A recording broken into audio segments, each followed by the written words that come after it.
Assalamu students. आज की पे कर एक्सरसाइज 5.4 चैप्टर अर्थमेटिक प्रोविजंस यह क्लास 10th के मैथ चैप्टर ठीक अच्छा यह एक्सरसाइज क्या ऑप्शनल एक्सरसाइज ठीक यानी कि अत मज सवाल यूजुअली एग्जाम्स मज ठीक इनकेस अगर आई बता तो हवित ठीक वो गो क्वेश्चन क्या which term of the AP 121 117 113 and so on is it's first negative term यह सोन सवाल यथ मज हिंट आम find n for AN less than 0 ठीक अच्छे हिंट सहन गज ठीक अच्छा सवाल वन कि यह अर्थमेटिक प्रोविजन पकान अगर तुम वो यह नेगेटिव साइडस कुन ठीक क्या वैल्यूज ग डिक्रीज वो सवाल वन तुम वन सा ये AP कस गोच टर्म नेगेटिव चलो वो सवाल कितने करो ठीक यह क्वेश्चन नंबर 1 ठीक अच्छा वुन ये मज सो टर्म यह क्या negative negative means less than 0 लिखो ये गोथी द गिवन APs क्या AP 121 117 113 एंड सो ऑन ठीक अच्छा वन तो टर्म्स हियर A1 121 A2 117 ठीक डिफरेंस बन A2 माइनस A1 मतलब 117 माइनस 121 सो गो नेगेटिव 4 ठीक अच्छा करो सपोज कि nth टर्म सो टर्म जन फर्स्ट टर्म नेगेटिव टर्म ठीक ये लिखो क्या let nth term of the AP be its first negative term ठीक यानी कि क्या AN अगर बह नेगेटिव लिख सह गो AN is equal to negative मगर यह रोज सही क्या नेगेटिव मतलब गो लेस देन 0 लिखो अम बदल इथ AN इज लेस देन 0 ठीक अच्छा तो आम समझ लेस देन 0 को यानी कि नेगेटिव टर्म ठीक अच्छा AN का फॉर्मूला हिसाब बराबर सो गो A1 plus N minus 1 into D less than 0 थो ठीक सो त्रो values A1 121 plus N minus 1 क्या N पाई D नेगेटिव 4 ठीक लेस देन 0 ठीक अच्छा गो 121 यु सॉल्व करो यह बन माइनस 4N तो प्लस 4 इज लेस देन 0 पको ब्रोट ये करो सॉल्व यह बन 125 minus 4N is less than 0 ठीक 125 तरन अपोर यह गो negative 4N is less than 0 minus 125 so गो negative 4N is less than negative 125 अच्छा यह गस हमेशा थोन याद नेगेटिव साइन गसान कैंसिल यानी कि यह बनो प्लस ठीक तो ये तुम नेगेटिव साइन करो चेंज अम मतलब क्या गह बन 4N ग्रेटर देन 125 ठीक क्या बने वन पॉजिटिव साइंस गई चेंज अम मतलब को लेस देन यह बन ग्रेटर देन ठीक गो that implies N is greater than 125 by 4 ठीक अगर बह N वैल्यू तथ कड़ सह बन 31.25 अगर चेक करो ये वो N वैल्यू क्या अच्छा ये देखो N is greater than 31.25 ठीक यानी greater than 31.25 सह बन 32 ठीक तो लेस देन क्या बन सह बन 31 तो दरमियान क्या दरमियान 31.25 ठीक गो दैट मीन्स कि गोड़े रोटमुत क्या 0 हिसाब ठीक गो दैट मीन्स जस टर्म यह 0 ठीक अम ब्रोम टर्म क्या यह पॉजिटिव तो अम पत टर्म क्या सह नेगेटिव सोद ठीक क्या पाई AP डिक्रीजिंग ठीक गो अगर बह ये साइड ग सह गई 31st टर्म सह पॉजिटिव क्या द्राव N इज ग्रेटर देन 31.25 अगर बह अम कम सह बन पॉजिटिव ठीक अगर बह अम होर ग क्या बन सह बन नेगेटिव ठीक तो 31.25 क्या पान यह अक हिसाब अगर फॉर टाइमिंग मानो यह कर रिप्रेजेंट क्या सो टर्म यमुक वैल्यू 0 जन actually possible go that means कि गोडनिच नेगेटिव टर्म कस बन 32nd टर्म ठीक क्या लिखोस therefore 32nd term of the AP is its first negative term ठीक तो इत कर सवाल कंप्लीट पको नेक्स्ट क्वेश्चन को यह question one the sum of the third and the seventh terms of an AP is 6 and their product is 8 find the sum of first 16 terms of the AP यह सोन सवाल ठीक या सवाल मज क्या वन कि थर्ड टर्म तो seventh term youth हसा यमन एड कोर सह कर बराबर द्राव सह द्राव 6 बराबर तो बे युथ यमन मल्टीप्लाई कोर यानी A3 into A7 सह कर बराबर द्राव सह द्राव 8 बराबर सवाल वन तेल वन सा तुम सम ऑफ फर्स्ट 16 टर्म्स ठीक यानी कि S16 क्या आसि यह सोन सवाल ठीक चलो वुचो इथन करो यह क्वेश्चन नंबर 2 ये लिखो गोड़े क्या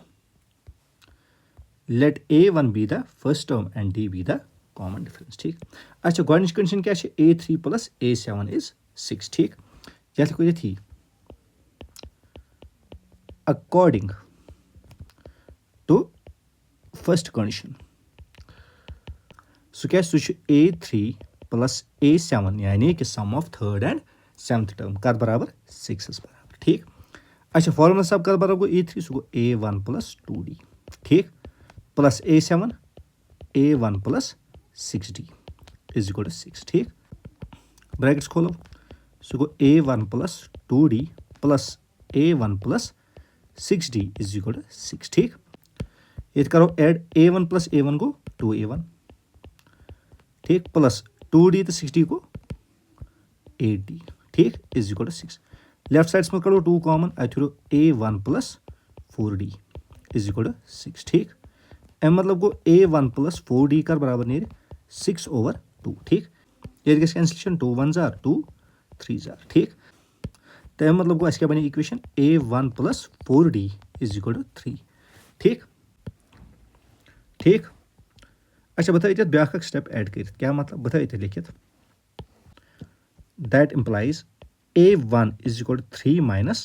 4D ठीक या था बनाओ इक्वेशन फर्स्ट यानी कि मैं तो A1 वैल्यू कर इन टर्म्स ऑफ D दोयम कंडीशन क्या है लिखो अकॉर्डिंग टू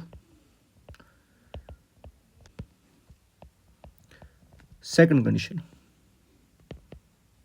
सो क्या सो कि यह जन 7th टर्म तो थर्ड टर्म अमुक प्रोडक्ट 8 ठीक यानी कि A3 into A7 is equal to 8 ठीक अच्छा वन तब A3 कर बराबर A3 गो A1 plus 2D फॉर्मूला हिसाब ठीक इंटू A7 क्या गो A1 plus 6D ठीक इज इक्वल टू 8 ठीक अच्छा वन तब A1 वैल्यू क्या ये वन A1 वैल्यू यह त्रो ये ठीक A1 value 3 minus 4D plus 2D इथे कहीं त्रो बे value 3 minus 4D plus 6D ठीक इज इक्वल टू 8 या तो ये लिखते क्या फ्रॉम फर्स्ट ठीक अच्छा एम मतलब क्या गो एम मतलब गो कि 3 यम गसन सॉल्व अथर -2D इथे गई यह गो 3 यम गसन बे सॉल्व अथरो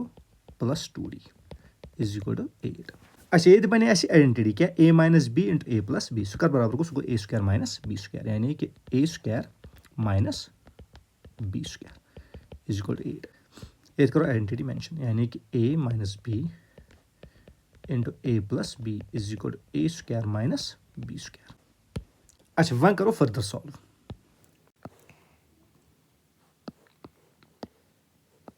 पको ब्रोट वन तो क्या गई 3 3 गो 9 minus 2 2 गो 4 बे गोस D तो स्क्वायर इज इक्वल टू 8 ठीक 9 तरह अपोज गो negative 4D square is equal to 8 minus 9 ठीक सो गो negative 4D square is equal to -1 ठीक साइंस गसन कैंसिल एम मतलब क्या गो सो गो D square is equal to 1/4 ठीक स्क्वायर तर अपोज बन D is equal to plus minus square root 1/4 ठीक एज रिजल्ट D की वैल्यू बन क्या प्लस माइनस क्या 1/2 ठीक गो ये द्राय कॉमन डिफरेंस अग द्राय पॉजिटिव 1/2 ब्याक द्राय नेगेटिव 1/2 यानी कि अम दशवे डिफरेंस कर कंसिडर तो काटन सम ऑफ फर्स्ट 16 टर्म्स ठीक चलो फर्दर करो गेम साइड सॉल्व क्या लिखो लिखोस when D is equal to 1/2 यानी कि गोट टच D कर बराबर पॉजिटिव 1/2 बराबर देयरफॉर A1 क्या बन सो गो 3 minus 4D यू गो बे फ्रॉम फर्स्ट ठीक तो सो गो 3 minus 4 1/2 ठीक ये गस cancellation 2 1s are 2 2s are ठीक तो एज रिजल्ट क्या बन 3 minus 2 तो मतलब गो A1 कर बराबर 1 बराबर ठीक वह क्या लिखोस बन कर पन पे क्या sum of first n terms of an AP is given by ठीक अच्छा ये क्या कर S16 ये क्या लिखो तेल S16 is equal to 16/2 2 A1 क्या 1 प्लस 16 minus 1 into D क्या सह कोर्मुत कंसिडर 1/2 ठीक पको ब्रोट क्या लिखोस ये लिखोस 16/2 2 1 गो 2 16 माइनस 1 क्या गो सो गो 15 इंटू 1/2 ठीक फर्दर करो सॉल्व गो 16/2 2 रोज इथे कन प्लस 15/2 ठीक 16/2 थोन ता इथे कन ये नेर एलसीएम कर बराबर 2 बराबर ये गो 4 + 15 एम मतलब गो 16/2 4 + 15 गो 19/2 ठीक ये गस कैंसिलेशन 2 1 2 8 2 1 2 4 ठीक तो अम हिसाब क्या द्राय किस मज S16 यानी सम ऑफ 16 टर्म्स 4 × 19 सह कर बराबर गो सह गो बराबर 76 ठीक तो यह द्राव अस गोडनुक जवाब मगर ये अस डी कोर कंसिडर कर बराबर 1/2 बराबर तेल द्राव अस क्या S16 76 बराबर ठीक अच्छा वन क्या करो वन करो डी कंसिडर कर बराबर नेगेटिव क्या 1/2 ठीक वो क्या नी ठीक चलो करो ये कंसिडर ठीक क्या लिखोस ये लिखोस when d is equal to -1/2 ठीक therefore a1 कर बराबर हो 3 - 4d you go be from first ठीक चलो त्राओ वैल्यू you go 3 - 4 into -1/2 ठीक ये गस बे कैंसिलेशन 2 1 2 2 ठीक वन तो अम पत क्या गस 3 रोज इथे का माइनस गो प्लस सर गोस 2 ठीक यानी कि अत द्राव a1 कर बराबर 5 बराबर ठीक मैं क्या करो मैं करो बे सम ऑफ 16 टर्म्स बे करो पानी फॉर्मूला अप्लाई ठीक चलो त्राओ वैल्यूज क्या लिखो ये लिखो S16 = 16/2 into 2 a1 क्या किस मज 5 प्लस n क्या सह 16 -1 तो डी वैल्यू क्या -1/2 ठीक त्रे वैल्यूज ठीक 16/2 थवन इथे कन 2 5 गो 10 ठीक प्लस 16 - 1 गो 15 इंटू क्या -1/2 ठीक चलो फर्दर करो solve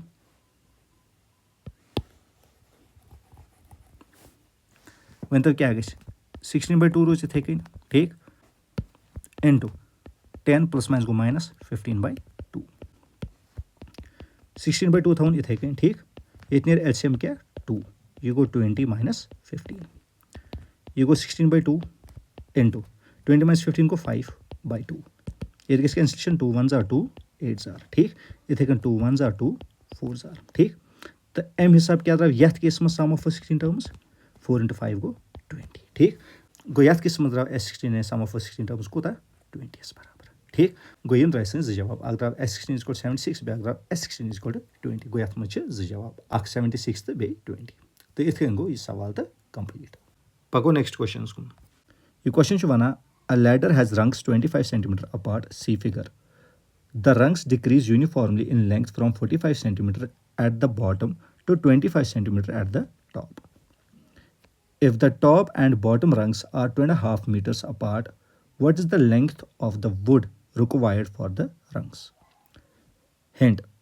number of rungs is equal to 250 divided by 25 plus 1 ठीक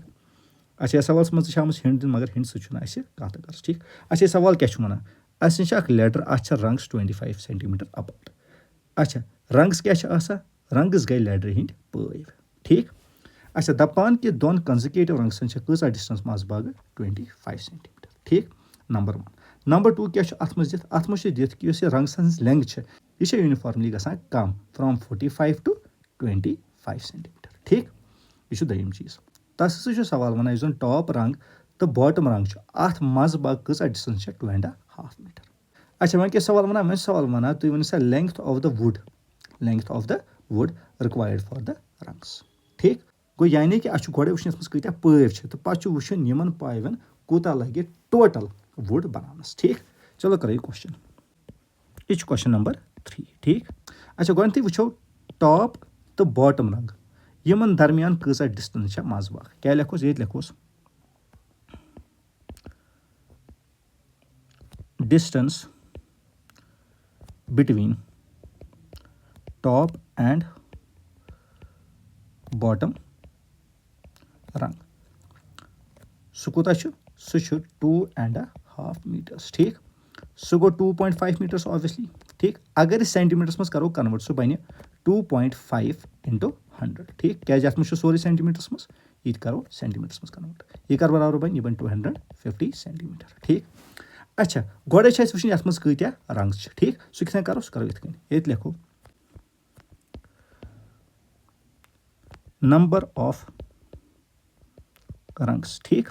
सह क्या गो सह गो n ठीक इज इक्वल टू ठीक अच्छा कत्या टोटल यम रंग्स यह नीर टॉप तो बॉटम रंगस कस दरमियान डिस्टेंस 250 सेंटीमीटर गो गोड लिखो यह 250 सेंटीमीटर तो दोन दरमियान कस 25 ठीक अच्छा यह +1 कर जरूरी अच्छा तुम वन वन कोर अम कन एड क्या हिंट मज मगर तह कत कह एक्चुअली रीजन चलो समझो रीजन सपोज करो तो अ लैडर ठीक आज रंग्स यह गो गोडनुक यह गो दयम यह गो त्रेयम तो यह गो ूरम ठीक वन जन बह वन यम रंग्स हसा 2 मीटर्स अपार्ट ठीक अच्छा तेल कस गई टोटल डिस्टेंस बिटवीन टॉप रंग एंड बॉटम रंग तुम दपो सर सह गो 6 मीटर अच्छा वन तुम पाई 4 रंग्स सपोज करो तुम पाई बह दपान वन सा कस रंग्स तुम वन सर 6 मीटर डिवाइड करोस 2 मीटर ठीक मीटर मीटर कैंसिल ठीक अच्छा वह करो कैंसिलेशन ये बन 2 1 जार 2 3 जार गो दैट मीन्स तुम वन अत 3 रंग्स जबकि अगर चेक करो ये कस रंग्स 1 2 3 तो 4 गो दैट मीन्स 3 आई तेल +1 रंग कर जरूरी सर बिल्कुल ठीक तेल बन कस 4 रंग्स ठीक गो 1 ऐड कर जरूरी ये तो कोर कि टॉप तो बॉटम रंगस मज कसा डिस्टेंस 250 इत डिस्टेंस 6 ठीक तो डिवाइड बाय क्या course 25 which is the distance between 2 consecutive rungs ठीक ये डिस्टेंस बिटवीन 2 कंसेक्यूटिव रंग्स कोता 2 ये 2 से डिवाइड ठीक वह अगर डिवाइड योत करो अत वैल्यू नीर तथ जरूरी 1 ऐड कर ये कोर 1 ऐड ठीक तो गो क्लियर कि 1 क्या कोर ऐड ठीक तो यह कोता बन यह बन 10 + 1 कर बराबर 11 बराबर ठीक क्या लेंथ ऑफ रंग्स गसान डिक्रीज यूनिफॉर्मली दैट मीन्स हेको वन कि यम रंग कत मज अकिस एपीएस मज क्या मतलब अगर से वो गोडुक रंग कूत लेंथ मज 45 सेंटीमीटर सपोज करो अम पत 2 सेंटीमीटर कम लेंथ मज ठीक यह कूत बन यह बन 43 सेंटीमीटर ठीक अम पत गई 2 सेंटीमीटर कम सह गो 43 - 2 सह गो 41 अम पत गई 2 कम यानी 41 - 2 सह गो 39 ये डिक्रीज करान यूनिफॉर्मली वह अगर चेक करो यमन दोन दरमियान तो यमन दोन दरमियान क्या डिफरेंस सेम बिल्कुल ठीक गो दैट मीन्स यह बनो ए पी अमे हिसाब वो यम जन रंग बना ए पी ठीक क्या लिखोस ये लिखोस यी as the lengths of the rungs decrease uniformly ठीक और ते लिखोस they will be in an A P ठीक तो वन तो तेल अम हिसाब क्या बन सन फर्स्ट टर्म सह बन 45 ठीक देयरफॉर a1 = 45 तो an कूता सह 25 an वन a11 हिशी कथ 25 ठीक अच्छा क्या वो क्या length of the would required यानी कि टोटल लेंथ कम खतर यम रंग्स बनाने खतर इसलिए करो समझ फार्मूला अप्लाई सो गस फार्मूला गस अप्लाई सो गस लक्ट वजन फार्मूला अप्लाई क्या फर्स्ट टर्म तो दित तो बे लास्ट टर्म तो दित ठीक क्या लिखोस ये लिखोस sum of first n terms of an AP is given by ठीक चलो त्रो वैल्यूज वन तो क्या गस ये बन S11 ठीक यह गो 11/2 ठीक इनटू a1 कूत सह 45 तो an कूत सह 25 सह गो 11/2 इनटू 45 + 25 गो 70 ये गस कैंसिलेशन 2 1 जार 2 35 जार तो एज अ रिजल्ट S11 कर बराबर द्राव सह द्राव 11 × 35 यानी कि 385 सेंटीमीटर ठीक गो that means total woods length कस 385 सेंटीमीटर क्या लिखोस बन गई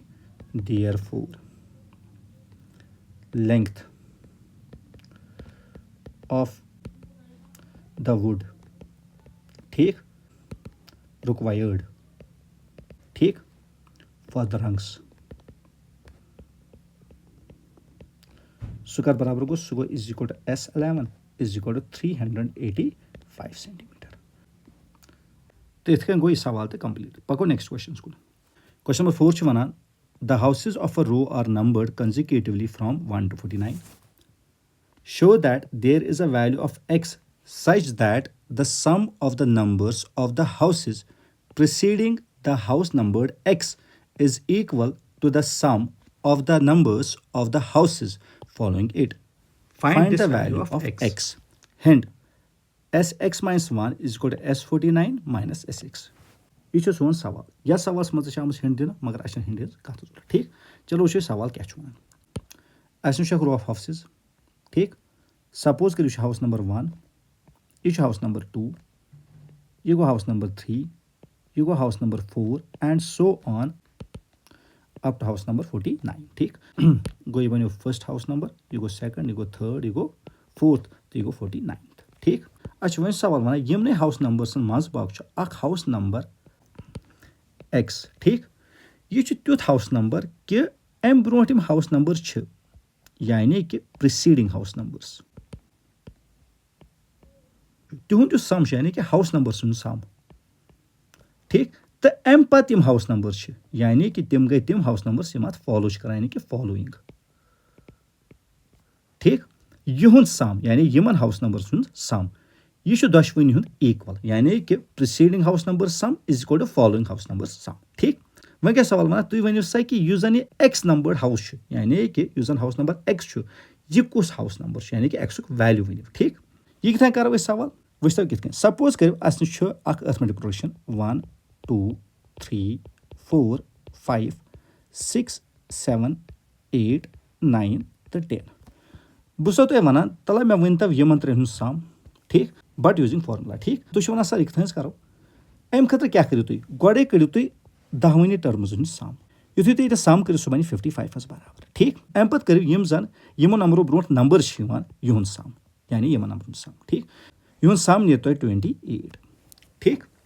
अच्छा पत क्या करो पत करो यमन दोशवनी माइनस तो तुह नीर अत क्या 27 यानी कि तुह द्रा वैल्यू कत बराबर 27 बराबर यह सम यमन त्रेन कत बराबर 27 बराबर ठीक यह लॉजिक करो अत मज यूज कित गोड़े क्या करो अच्छा पे house number 1 2 3 and so on up to house number 49 ठीक गोड़े कड़ो ये पे योर तक अप टू हाउस नंबर 49 तक सम यानी इस कड़ो गोड़े S49 ठीक अच्छा अम मज क्या करो अम मज करो माइनस SX यानी युत ठीक क्या अस बचे यीन यानी कि अस कोर S49 मज माइनस SX अत बचे अस यीन ठीक यानी कि यीन यह क्या यह एक्चुअली फॉलोइंग गो फॉलोइंग यानी कि हाउस नंबर्स फॉलोइंग यह कर बराबर नीर S49 माइनस SX ठीक गो द्रा फॉलोइंग अच्छा प्रिसीडिंग कर बराबर प्रिसीडिंग खतर क्या कर सिंपल ये पे योर तक सम कड़ सू गो प्रिसीडिंग तो यह कर बराबर ऑब्वियसली यह बराबर SX माइनस 1 ठीक सर SX क्या अत मज एक्स वोल हाउस कहें क्या सह कोर गोड़े ये मज कैलकुलेट ठीक गो यह क्या बनो तेल सोन यह बनो प्रिसीडिंग गो फॉलोइंग कर बराबर S49 माइनस SX तो प्रिसीडिंग कर बराबर SX माइनस 1 ठीक अच्छा सवाल one sum of house numbers preceding x is equal to sum of house numbers following x ठीक गो तेल क्या बने फार्मूला ये बने formula S of x minus 1 यह जन sum of houses preceding house number x is equal to ठीक is equal to S49 minus SX यानी कि यह जन क्या sum of house numbers following house number x यह सन कंडीशन यह जन ये हिंट मज आम दिन ठीक तो इत करो यह सवाल ठीक कंडीशन थवन इथे कन यप ठीक यह क्या क्वेश्चन नंबर 4 दिमाग में थो योर कोल हिस्स क्या यह फॉलोइंग ठीक तो योर कोल हिस्स क्या यह प्रिसीडिंग ठीक यम दशवे इक्वल ठीक अच्छा गोड़े क्या लिखो ये लिखो गोड़े the AP formed by house numbers is क्या 1 2 3 4 and so on up to 49 अच्छा टर्म्स क्या A1 1 A2 2 डिफरेंस क्या गई सो गई A2 माइनस A1 सो कर बराबर गो सो गो 2 माइनस 1 यानी 1 बराबर ठीक अच्छा मैं क्या लिखो ये मैं लिखो ये the house numbers preceding house number x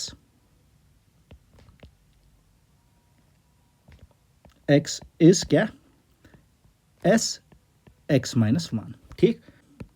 अच्छा मैं क्या करूँ मैं करूँ फॉर्मूला अप्लाई ठीक मगर यथ फॉर्मुलस में तरो एनुक वैल्यू क्या x minus 1 ताकि बन s x minus 1 ठीक ये लिखुस put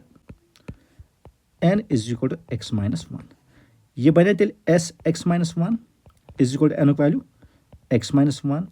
whole divided by 2 into 2 a1 क्या 1 प्लस एनुक वैल्यू क्या x minus 1 बेशुस पन minus 1 यानी -1 into क्या गोस 1 ठीक फर्दर करो सॉल्व ठीक। अच्छा ये कर बराबर बन ये x minus 1 रोज इथे कन ठीक डिवाइड बाय 2 रोज इथे कन 2 1 0 गो 2 प्लस ये गो माइनस प्लस यानी कि अतनीर x minus 2 ठीक x minus 2 into क्या 1 ठीक ये गो x minus 1 whole divide by 2 ठीक ये गो 2 प्लस x minus 2 into 1 गो x minus 2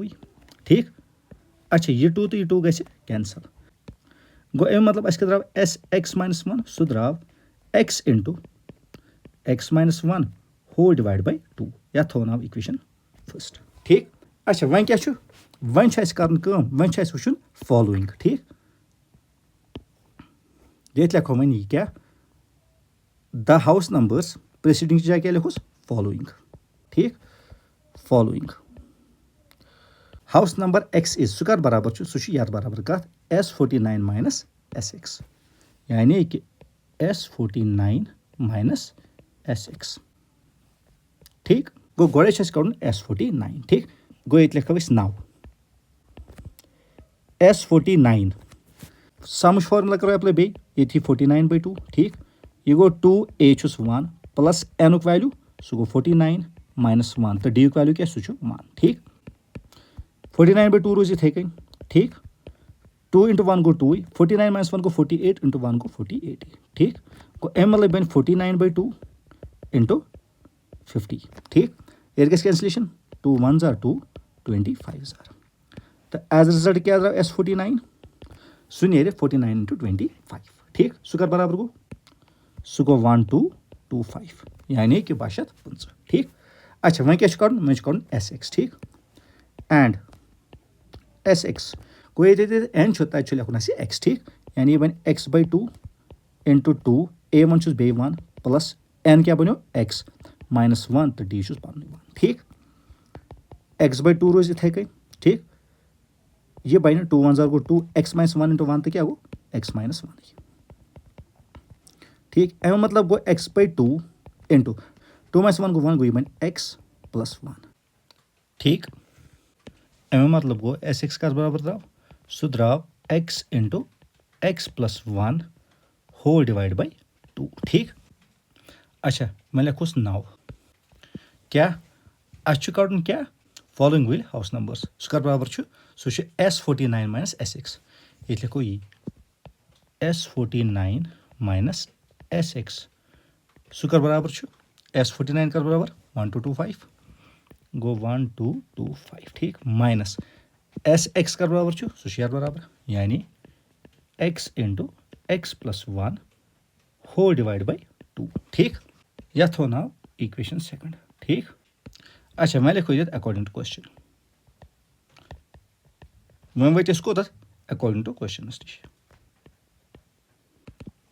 ये क्या वन यह वन कि sum of house numbers preceding house number x is equal to sum of house numbers following house number x ठीक ये लिखो ये ठीक क्या S x minus 1 यानी preceding word is equal to S49 minus SX यानी कि फॉलोइंग वर्ड ठीक चलो त्रो वैल्यूज S x minus 1 कर बराबर सह बराबर x into x minus 1 whole divide by 2 यानी x into x minus 1 whole divide by 2 ठीक S49 माइनस SX कर बराबर सह याद बराबर यानी कि 1225 minus x into x plus 1 whole divide by 2 ये लिखोस फ्रॉम क्या फर्स्ट एंड सेकंड ठीक एक्स वाई टर्म तरन यपर गो दैट मीन्स यह बन x into x minus 1 whole divide by 2 plus x into x plus 1 whole divide by 2 is equal to 1225 ठीक। अच्छा पको ब्रोट मगर यह स्टेप थो कॉपी कर ठीक ताकि गई ईजी करनस मस। चलो लिखो यह स्टेप ये। अच्छा ये कत बराबर नीर x into x minus 1 plus x into x plus 1 whole divide by क्या 2 ठीक इज इक्वल टू 1225 ठीक। ये क्या बन ये बन x square minus x plus x square plus x whole divide by क्या 2 इज इक्वल टू 1225 ठीक। अच्छा नेगेटिव एक्स तो पॉजिटिव एक्स गए कैंसल ठीक। अत क्या बचो अत बचो x square plus x square गो 2x square divide by 2 is equal to 1225 ठीक। 2 तो 2 गए कैंसल ठीक। तो अत क्या द्राव x square is equal to 1225 ठीक। तो मतलब गो एक्स नीर कर बराबर प्लस माइनस स्क्वायर रूट क्या 1225 ठीक। दैट इम्प्लाइज एक्स वैल्यू कर बराबर प्लस माइनस 1225 रूट क्या सह 35 ठीक। गो ये द्राव पॉजिटिव 35 तो नेगेटिव 35 तो मगर एक्स हाउस नंबर हेक नेगेटिव कह ठीक। दैट मीन्स सोन वैल्यू कुछ एक्सेप्टेबल सह पॉजिटिव ये लिखो बट हाउस नंबर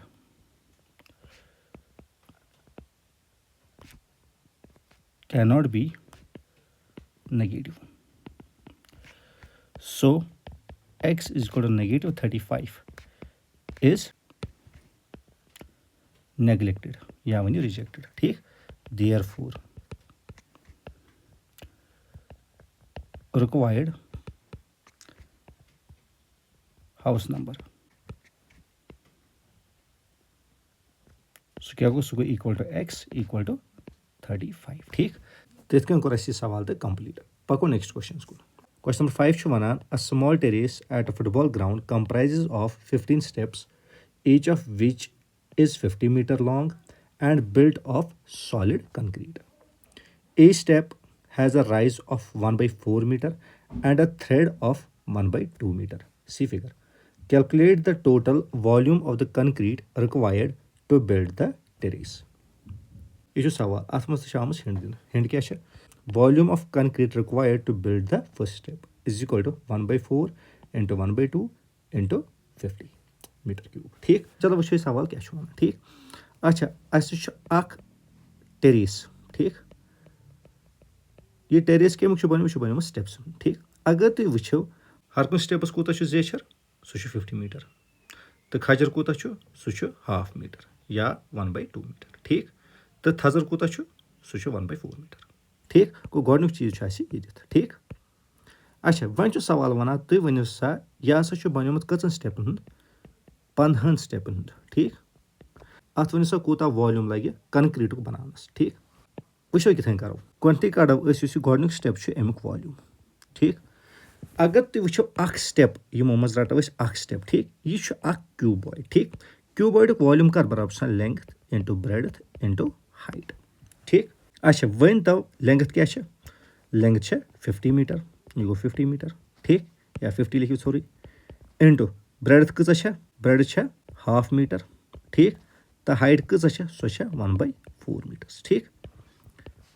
यह गो मीटर क्यूब ठीक। यह नीर गोडनिच क्या गोडनिक स्टेपुक वॉल्यूम ठीक। अच्छा दोयम स्टेपुक वॉल्यूम क्या अगर तुम दोयम स्टेप वो अत मज गई हाइट डबल बाकी सोरे सेम यानी कि अगर बह वो जन दोयम स्टेपुक वॉल्यूम क्या सह length into breadth into 2 times height ठीक। अच्छा गो दैट मीन्स अगर बह चाह क्या मल्टीप्लाइस मज यह 2 हेक बह नबर तो गो length into breadth into height यानी कि अगर हाइट गई यानी कि अख डायमेंशन यानी हाइट गई अत मज क्या डबल एज रिजल्ट सोरे वॉल्यूम क्या गो डबल सारी डायमेंशन गसन डबल गसन क्या तेल बदल वैल्यूज नीन तेल ठीक। गो दैट मीन्स अगर अख डायमेंशन गो चेंज यानी हाइट गई तो चेंज ठीक क्या गई हाइट गई डबल ठीक। तो एज रिजल्ट क्या वनो वॉल्यूम तो गई डबल ठीक। गो दैट मीन्स दोयमिस केस मज क्या बन 2 इंटू 50 इंटू 1/2 इंटू 1/4 ठीक। इथे कन त्रेमिस मज क्या गई हाइट गई 3 टाइम्स तेल बन त्रेम क्या 3 इंटू यानी कि त्रेमिस स्टेप वॉल्यूम क्या बन 3 इंटू 50 इंटू 1/2 इंटू 1/4 ठीक तो ये वो तो ये बन अर्थमेटिक प्रोग्रेशन क्या मल्टीप्लाई गसान ये 1 ये इंटू 2 ये इंटू 3 ठीक मैं तुम गोड़े वो मल्टीप्लिकेशन रिपीटेड एडिशन आसान तो दैट मीन्स ये बन ए बी ठीक चलो थो ये कंसेप्ट दिमाग में करो क्वेश्चन ठीक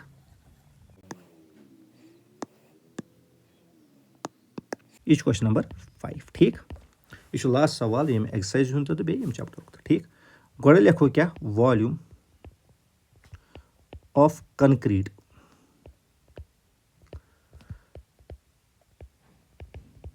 required to build the first step. So it's one कर बराबर आगे लेंथ इंटू यानी लेंथ ठीक इंटू ब्रेड्थ क्या है हाफ ठीक इंटू हाइट यानी कि 1/4 वह कोता नीर ये cancellation 2 1s are 2 25s are ठीक को एम मतलब कि गोडनिक वैल्यू क्या द्राव 25/4 मीटर क्यूब ठीक ये अगर ये को ब्रैकेट्स में मीटर क्यूब लिख ठीक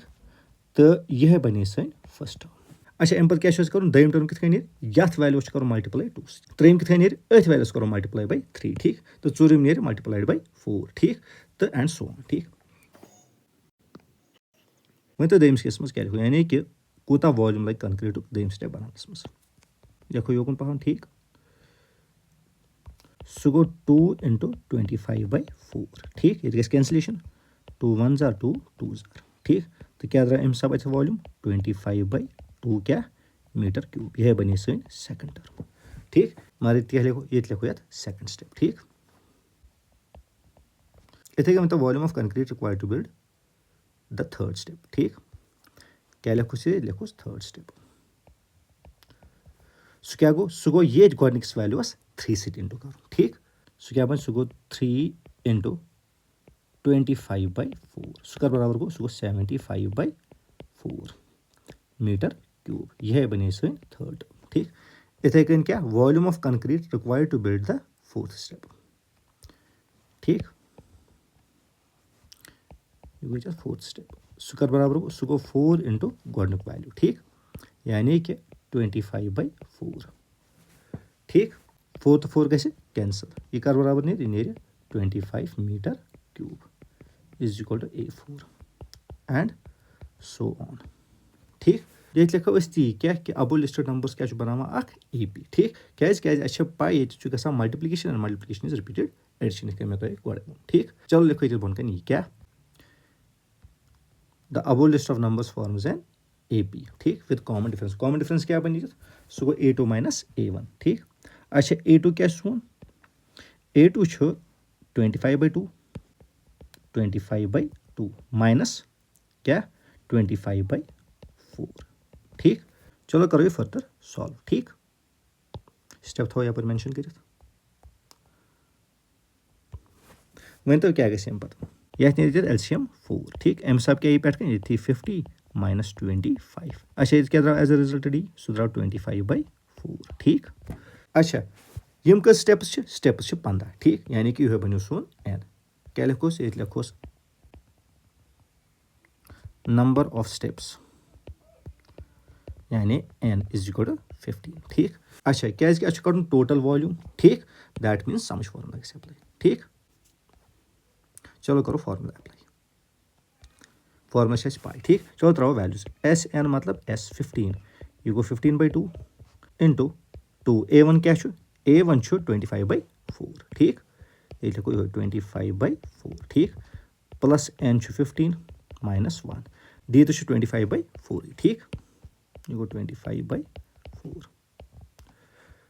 पगो ब्रोट करो सॉल्व यह गो 15/2 ठीक ये गई cancellation 2 1s are 2 2s are ठीक को एम मतलब ये क्या नीर 25/2 ठीक प्लस ये गो 14 इंटू क्या 25/4 ठीक ये गई बे cancellation 2 2s are 2 7s are ठीक फर्दर करो सॉल्व यह गो 15/2 ठीक अच्छा वन तो ये क्या गई बन 25/2 प्लस 7 to 25 कूता गो सह गो 175 डिवाइड बाई 2 ठीक फर्दर करो सॉल्व 15/2 रोज इथे कन ठीक ये सोद एलसीएम क्या 2 ठीक तो पे एड यानी कि 25 + 175 ठीक सह गो 15/2 इंटू यम दोन गस एड सह गो 200/2 ठीक ये cancellation 2 1s are 2 100s are ठीक बे 2 1s are 2 50s are ठीक अमे मतलब go as a result S15 कूता नीर सह गो 15 × 50 सह बराबर गो सह गो 750 बराबर ठीक गो अमे मतलब total volume of concrete required to build the terrace कूता 750 मीटर क्यूब क्या लिखू सी therefore total volume of concrete required to build the terrace is equal to S15 is equal to 750 क्या मीटर क्यूब तो गई सवाल कंप्लीट तो बे गई चैप्टर तो कंप्लीट उम्मीद कर तो पूरी वीडियो समझ लाइक शेयर तो सब्सक्राइब कर तो शुक्रिया तुम पूरा वीडियो खतर खुदा हाफिज़।